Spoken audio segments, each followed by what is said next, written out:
Hi, this is Fred Garza, National Sales Manager for Maradyne High Performance Fans.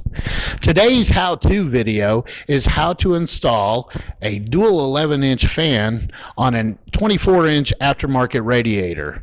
With me today in the garage is Mike Ramser, who is a high-performance sales rep for many different manufacturers in the high-performance business.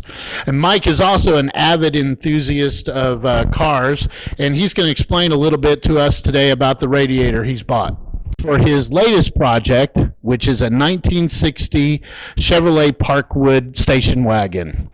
So tell us a little bit about this radiator you found here, Mike.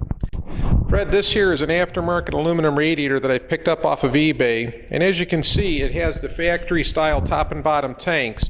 It's aluminum and it has a 24-inch standard core. The purpose for this notch is that when you add power steering to these cars, the power steering box encroaches on that space, so they notched it for clearance. Great. All right, well, let's lay this down on the stool here, and let's see how we're going to mount our Maradyne Mach 2 fan system to this. So as you can see, size-wise, it's a pretty nice fit here. This fan was designed for a 24-inch radiator, but as you can see, with the built-in mounting flanges that they have here, they would be great if the core support flanges were on the top as well. But as you can see on both sides, we really don't have any way to mount that. So what we've done is we've asked a local machine shop to make us some U-channel brackets. And Mike, you have those. That's right. These are made out of 1/8 inch thick aluminum. Local metal fabrication shop made these for me. It cost me less than $20 for the pair. And what these are going to do is they're going to bolt on when we bolt the radiator on, giving us a flange for the fan to attach to.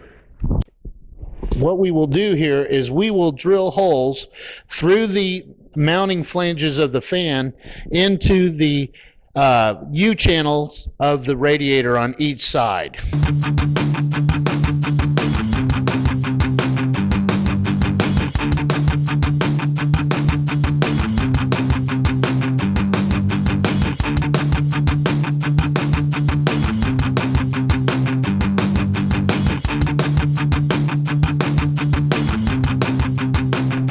All right, so now that we've got all 7 screws in, the fan is very securely mounted to the U-channels of the radiator. We're going to put it into the car.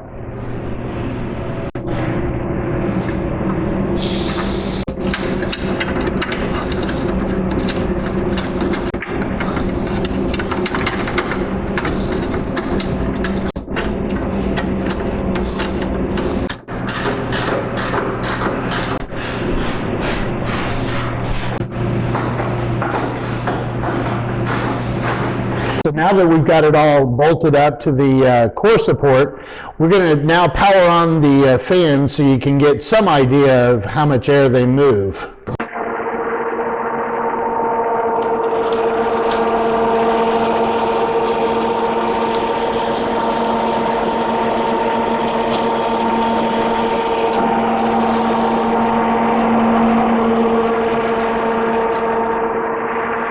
All right, so now we're done with the installation. We know it moves lots of air, and this LS1 engine should be nice and cool when the summer comes around. So Mike, what did you think about the installation? I was really pleased. It went very easy and real quick. So for more information, please look us up on the web at www.maradyne, MARADYNE, HP.com. And we'll see you out there. Thanks.